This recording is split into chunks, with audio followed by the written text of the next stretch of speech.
Joe. It's me, Robin. Okay, I'm going to give you a little video on the difference between permutation and combination. You set me a problem out of 11-3 combinations. And I just want to show you the difference right on one sheet of paper, and that should help you out a little bit. So we're talking about how many different ways an event can happen. So with a permutation, order matters and a combination order does not matter. And had I had you in class and I highlighted not there, I would have said it over and over again until you memorized it. But when you go to take the final, just keep this paper in front of you or recopy this, that a permutation order matters which way you're going to choose the books out of this stack of 11 books. And since this was out of 11-3 and you're just going to take 3 books out of a stack of 11, order does not matter. So that's the first thing that you need to consider when you have a problem like this.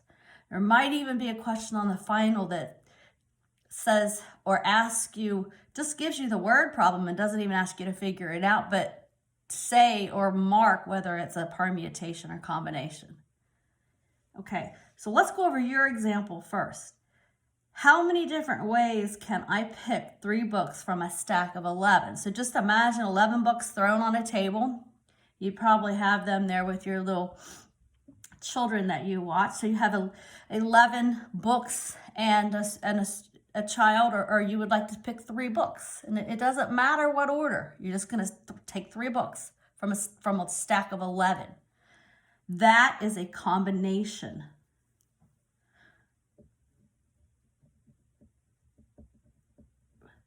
Because the order doesn't matter, you're just picking up 3 things and walking away with them. Okay, let's look at the formula for combination. I've written it up here. This is the way you say it in English. N things taken R at a time. And this is a C, by the way. But who cares about that? Don't worry too much about that. That's how you say it. This is the formula. You don't need to memorize it, but have it written there when you go to take the final.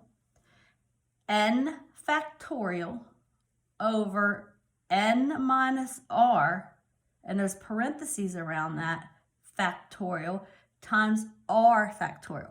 And that explanation point in mathematics means factorial. It's an instruction.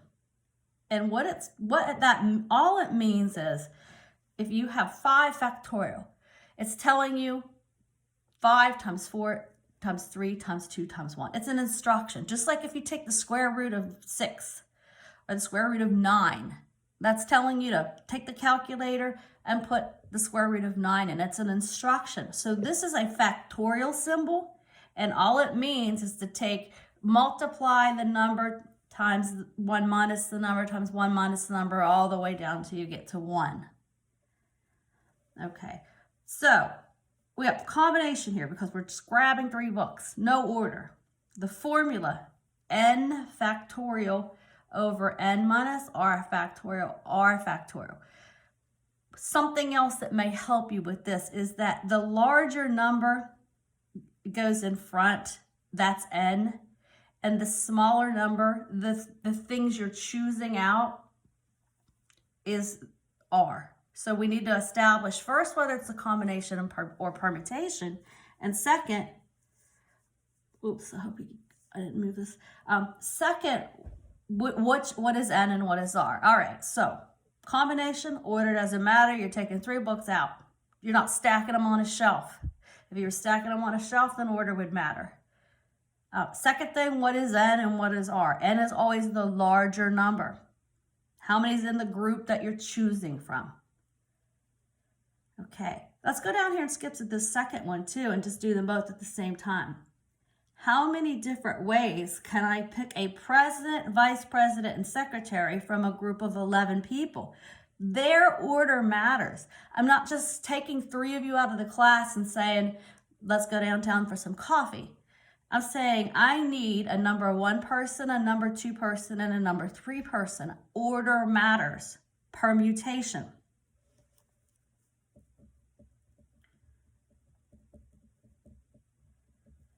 Okay, so I hope that helps clear up a little bit the difference between a permutation and a combination.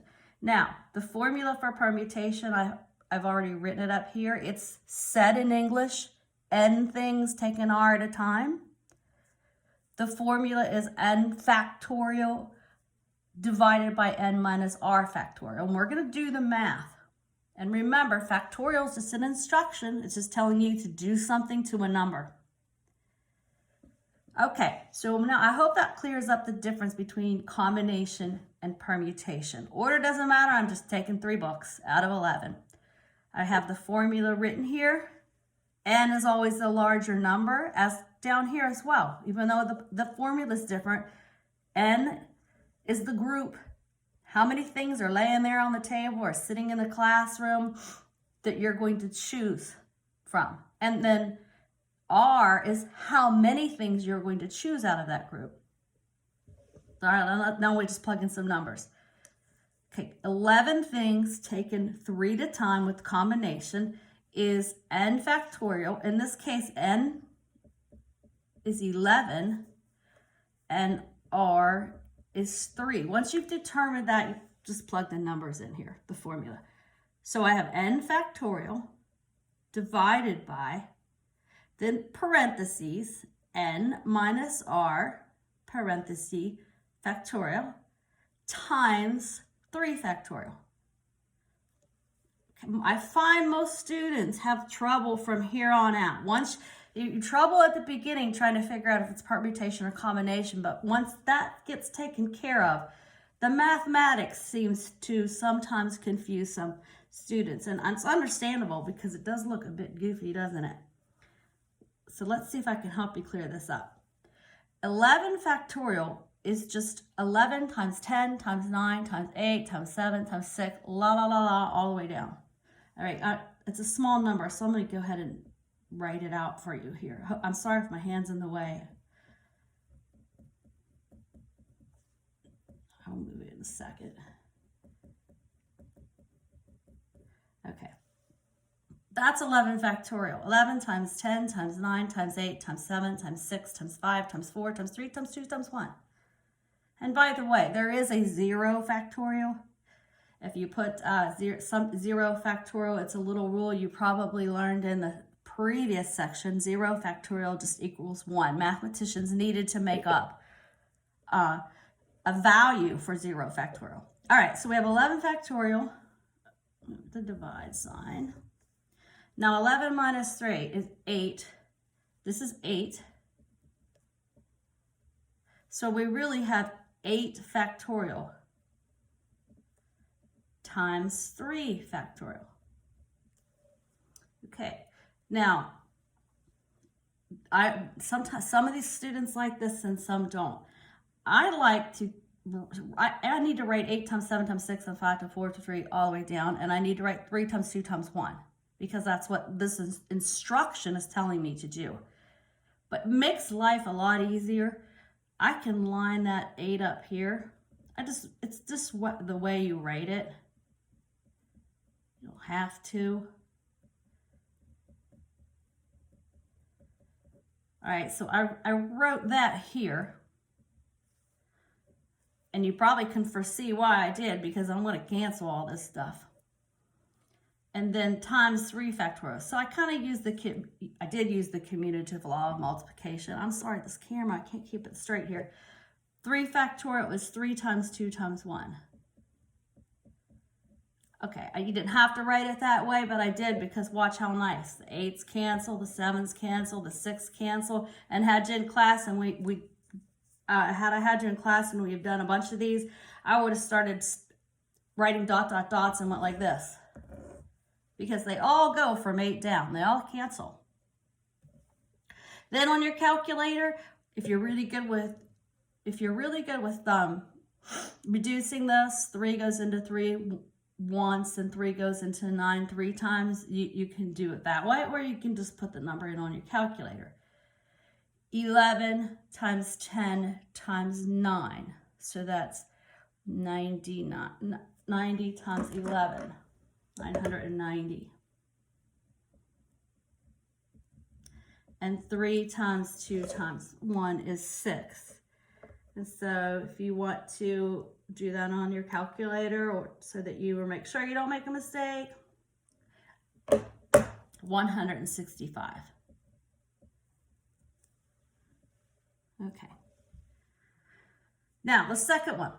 We've got a group of people, 3. We're choosing 3 things. If we were choosing 3 books out of that stack of books and we were lining them up as a number 1 position and a number 2 position and a number 3 position, we'd have a permutation. That's exactly what's going on with this. And I'm going to tell you, I think the problem on the final exam is president, vice president, and secretary. It's a permutation because order matters. And you'll have the formula in front of you. N is always the largest, so we know our N is 11 because that's how many people are sitting in the room that I'm going to choose, the top number 1, 2, and 3 positions. And R is 3. And I like doing this example using the same numbers so you can see how the math works. Okay, so we have 11 factorial. I'm going to recopy that right here. Over 8 factorial. And show you that you really don't have to write it all the way. You really don't have to go 11 times 10 times 9 times 8 if you don't want to. Let's see what we could do here. 11 times 10 times, I skipped 9. 9 times 8 times 7 times, I'm just going to put dot, dot, dot. Because I already know some of that stuff's going to go. 8 factorial, I could start writing it right here. I'm going to write it here. 8 times 7 times 6, I could stop anywhere, dot, dot, dot, all the way down. Because all of this cancels. Everything from 8 down cancels. And the more you do, the more you'll get used to how the top and bottom cancel each other out, and why I choose to write the 8s over top of each other. Some instructors don't. They write the 8 right here and cancel. Okay, so everything canceled on the bottom of this one, and we just have 990. All right, I hope that helped, and if it didn't, I'll do another example for you. Okay, hope you have a nice evening.